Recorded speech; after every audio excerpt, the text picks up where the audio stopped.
আজ আমাদের যদি কেউ প্রশ্ন করে যে তুমি কেমন আছো, আমি বা আমরা প্রত্যেকেই কিন্তু একটাই উত্তর দিই যে আমি ভালো আছি।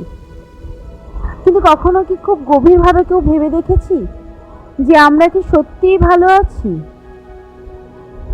বর্তমান সমাজ কিন্তু মানসিকভাবে প্রায় অধিকাংশ মানুষই ভালো নেই। মানুষের ভালো থাকার জন্যে শারীরিক মানসিক দুই ভালো থাকাই কিন্তু প্রয়োজন। তো অনেকেরই এই সমস্যার সম্মুখীন হয়েছে মানসিকভাবে ভালো না থাকা। তো আজ তোমাদের সাথে আমি এই কিভাবে ভালো থাকা যায় মানসিকভাবে তার উপরে আমি কিছু পয়েন্ট তোমাদের সাথে শেয়ার করব, যে পয়েন্টগুলো মেনে চললে তোমরা মানসিকভাবে কিভাবে ভালো থাকা যায় সেটা একটু শিখতে পারবে। হয়তো নিজের জীবনে যদি অ্যাপ্লাই করো তার ফলও পাবে। তো চলো বেশি কথা না বাড়িয়ে আমরা ডিরেক্টলি পয়েন্টে চলে যাই।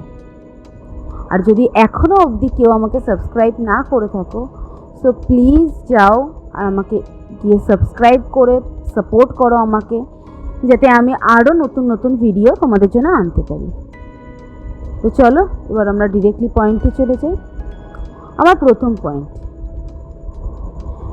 যার কাছে তোমার কষ্টের কোনো মূল্য নেই তার কাছে নিজের কষ্ট প্রকাশ করো না।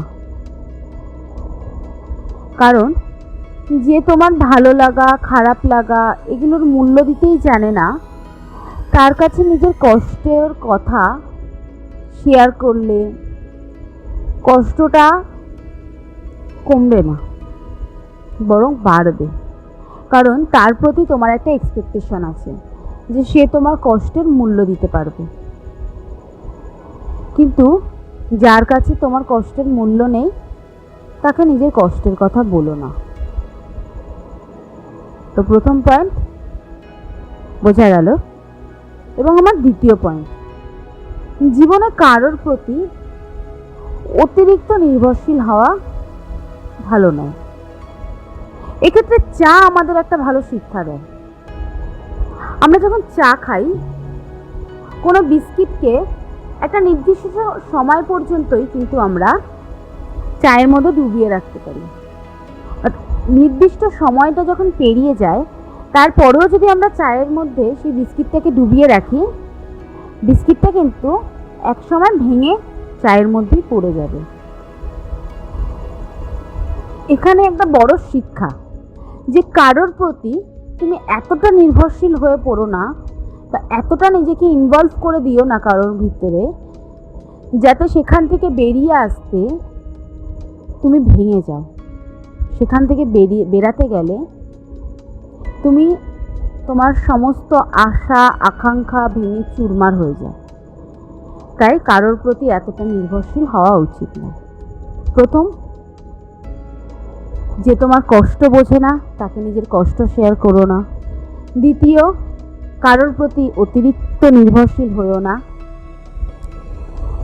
তৃতীয়, কারোর সাথে অতিরিক্ত মিষ্টিভাবে কথা বলো না। হ্যাঁ, তার মানে এই নয় যে ভীষণ রুডলি কথা বলবে। যেখানে যতটুকু প্রয়োজন, যতটুকু হেসে কথা বলার প্রয়োজন ঠিক ততটুকু বলো। কারণ অতিরিক্ত মিষ্টিভাবে কথা বললে না তোমাকে তারা নরম ভেবে ফেলবে, আর সেই নরমের সুযোগটা নিয়ে সবথেকে বেশি কষ্ট, সবথেকে বেশি আঘাত কিন্তু তোমাকেই দেবে। তো যতটুকু প্রয়োজন তার বাইরে গিয়ে কারোর সাথেই অতিরিক্ত মিষ্টিভাবে কথা বলার কোনো প্রয়োজন নেই। 4 নম্বর,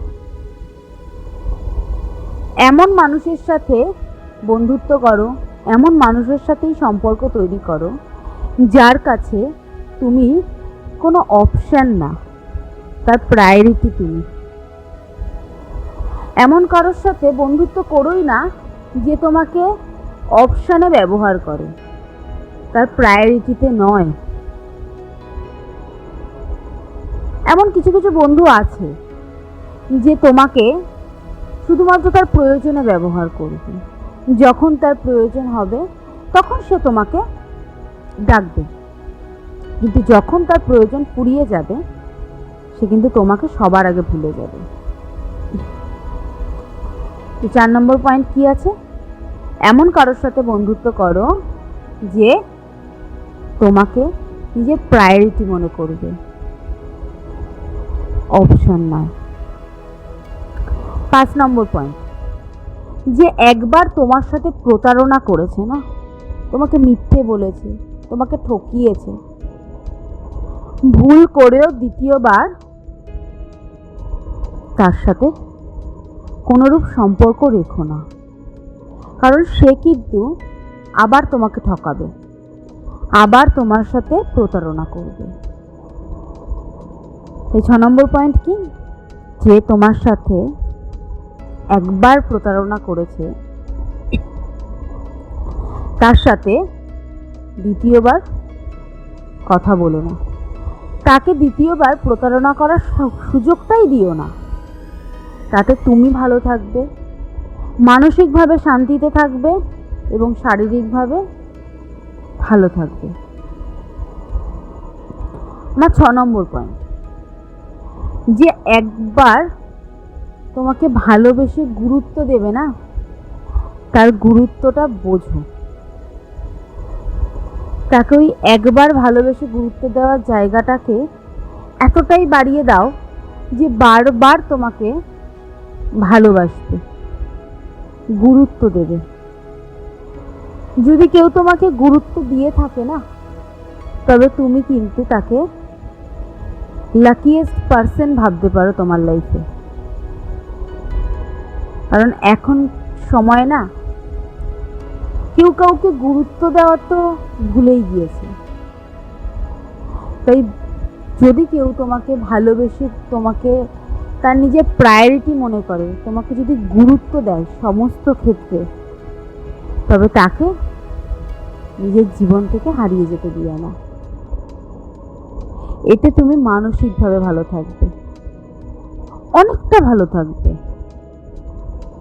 এমন একটা মানুষের ভীষণ প্রয়োজন লাইফে, যে আমাকে ভালোবাসবে, যে আমাকে গুরুত্ব দেবে, যে আমায় বুঝবে। এমন কারোর সাথে যদি কখনো দেখা হয়ে থাকে, তাকে হাতছাড়া করো না। এবং আমার 7 নম্বর পয়েন্ট এবং লাস্ট পয়েন্ট, সব সময় নিজের প্রাইভেসি বজায় রেখো। কারোর কাছে নিজের প্রাইভেট কোনো সিক্রেট শেয়ার করার কোনো প্রয়োজন নেই। একটা জিনিস মানবে, আমরা নিজেই না নিজেদের সব থেকে বড় বন্ধু।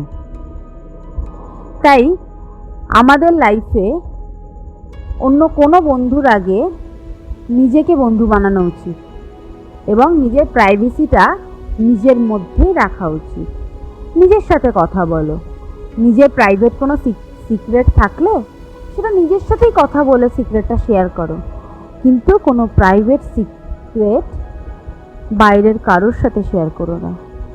এতে তোমার লাইফে অনেক বড় ক্ষতি হতে পারে, তাতে তোমার মানসিকভাবে ভালো থাকার ব্যাঘাত ঘটতে পারে। তো 1 নম্বর পয়েন্ট কি বললাম?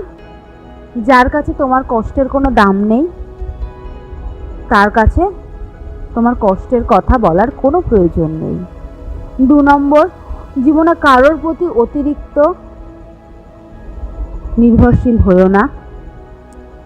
3 নম্বর, অতিরিক্ত কারোর সাথে মিষ্টি ব্যবহার করার প্রয়োজন নেই, যতটুকু প্রয়োজন ঠিক ততটুকুই করো।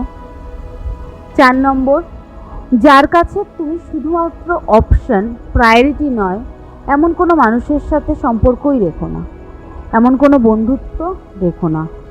5 নম্বর, যে একবার তোমার সাথে প্রতারণা করেছে তাকে দ্বিতীয়বার প্রতারণা করার সুযোগটাই দিও না, তার সাথে কোনো সম্পর্কই রেখো না।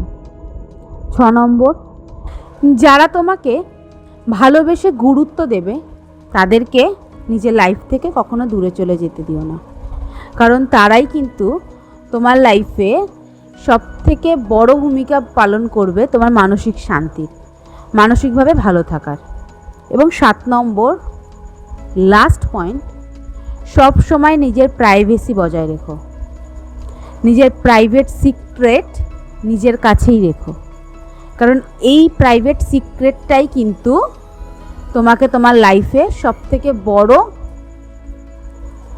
যদি কাউকে শেয়ার করো তাহলে কিন্তু সবথেকে বড় ক্ষতিটা এই প্রাইভেট সিক্রেটটা শেয়ার করলেই হবে। তো নিজের প্রাইভেসিটা নিজে বজায় রেখো,